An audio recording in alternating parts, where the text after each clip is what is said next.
Uma Thomas എംഎൽഎക്ക് ഈ അപകടം പറ്റിയ പരിപാടിയിലുണ്ടായത് നമ്മൾ മുൻപേ പറഞ്ഞതുപോലെ അതീവ ഗുരുതരമായ അനാസ്ഥയും സുരക്ഷാ വീഴ്ചകളുമാണ്. ഗിന്നസ് റെക്കോർഡ് ലക്ഷ്യമിട്ട് സംഘടിപ്പിച്ച ഈ നൃത്ത പരിപാടിയുടെ സംഘാടകർ VIP ഗാലറിയിൽ താൽക്കാലിക വേദി നിർമ്മിച്ചത് GCDAയുടെ അനുമതി വാങ്ങാതെയാണ്. വയനാട് മേപ്പാടി കേന്ദ്രീകരിച്ച് പ്രവർത്തിക്കുന്ന ഓൺലൈൻ ചാനലാണ് പരിപാടി സംഘടിപ്പിച്ചത് എന്നാണ് വിവരം. സുരക്ഷ ഉറപ്പുവരുത്തുന്നതിൽ പോലീസിന് വീഴ്ച പറ്റി. അതേസമയം തന്നെ ഈ പരിപാടിക്ക് സർക്കാർ അനുമതിയുണ്ടെന്ന് വരുത്തി തീർക്കാനുള്ള ശ്രമവും സംഘാടകർ നടത്തി.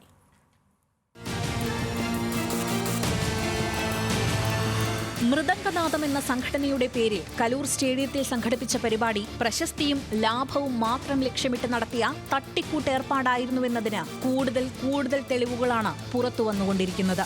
ഏറ്റവും പ്രധാന പിഴവ് യാതൊരു സുരക്ഷാ മാനദണ്ഡവും പാലിക്കാതെ VIP ഗാലറിയിൽ നിർമ്മിച്ച താൽക്കാലിക വേദിയാണ്. അതിഥികൾക്കിരിക്കാനും മ്യൂസിക് ബാൻഡിനുമായി 2 തട്ടുകളാണ് നിർമ്മിച്ചിരുന്നത്. സ്ഥിരം ഗാലറിയുടെ കസേരകൾക്ക് മീതെ ഇരുമ്പ് പൈപ്പുകളിൽ തട്ടടിച്ചായിരുന്നു നിർമ്മാണം. എന്നാൽ ഇതിനായി സംഘാടകർ GCDAയിൽ നിന്ന് അനുമതി വാങ്ങിയിരുന്നില്ല.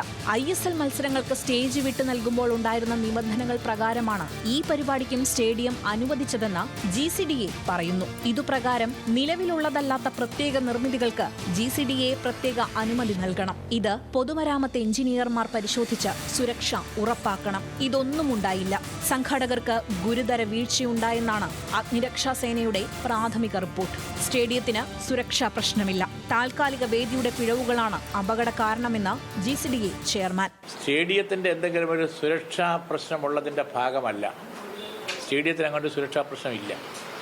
അഡീഷണലായിട്ട് ചെയ്ത ഈ പ്ലാറ്റ്ഫോമിന് ഒരു സ്റ്റേബിൾ ബാരിക്കേഡ് ഉണ്ടായിരുന്നില്ല. അതിന് പകരം റിബൺ ബാരിക്കേഡ് കൊടുത്തു. സ്ഥലവും കുറവായിരുന്നു. അങ്ങനെയാണ് സംഭവിച്ചത്.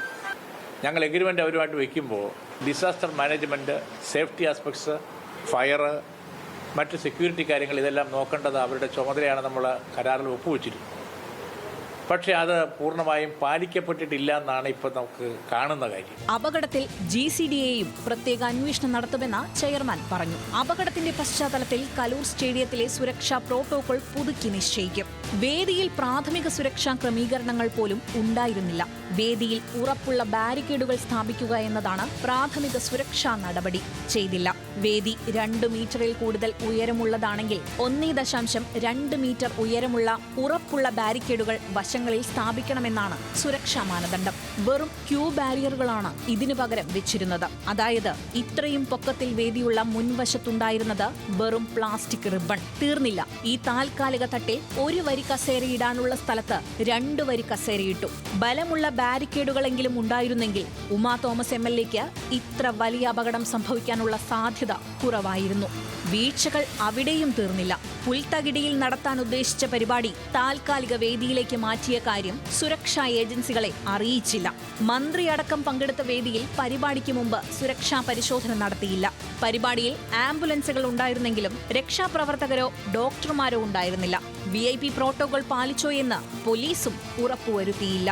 സ്വകാര്യ പരിപാടി സംഘടിപ്പിച്ചത് സർക്കാർ പങ്കാളിത്തത്തോടെ എന്ന വ്യാജേനയായിരുന്നുവെന്ന് രക്ഷിതാക്കളും പറയുന്നു. മന്ത്രിയും പ്രതിപക്ഷ MLAയുമെല്ലാം പങ്കെടുക്കുന്നതിലൂടെ ഔദ്യോഗിക പരിപാടി എന്ന പ്രതീതി ഉണ്ടാക്കി. പിന്നെ മൃദംഗ വിഷൻ എന്ന് പറയുന്ന ഒരു കാര്യമൊക്കെ ഇന്നലെയാണ് നമ്മുടെ ശ്രദ്ധയിൽപ്പെടുന്നത്.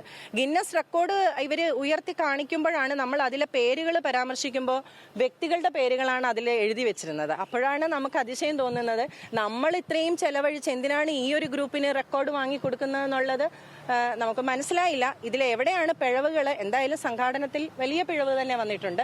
നികോഷ് കുമാർ എന്നയാൾ ചെയർമാനും ഷമീർ അബ്ദുൾ റഹീം എന്നയാൾ CEOയുമായ മൃദംഗ വിഷൻ എന്ന ഗ്രൂപ്പാണ് പരിപാടി സംഘടിപ്പിച്ചത്. വയനാട് മേപ്പാടി കേന്ദ്രമാക്കിയാണ് ഇവരുടെ പ്രവർത്തനമെന്നാണ് നിലവിലെ സൂചന. മൃദംഗ വിഷൻ പരിപാടിയുടെ സംഘാടകർ എന്ന പേരിൽ കണ്ടാൽ അറിയാവുന്നവർക്കെതിരെയാണ് പോലീസ് FIR രജിസ്റ്റർ ചെയ്തത്. ഇവരുടെ ഭാഗത്തുനിന്ന് ഒരു വിശദീകരണവും ഇതുവരെ ഉണ്ടായിട്ടില്ല. കൂടുതൽ അന്വേഷണങ്ങൾക്കായി അപകടമുണ്ടായ താൽക്കാലിക വേദി പൊളിച്ചു മാറ്റരുതെന്ന് സുരക്ഷാ ഏജൻസികൾ നിർദ്ദേശം നൽകിയിട്ടുണ്ട്. ന്യൂസ് മലയാളം, കൊച്ചി.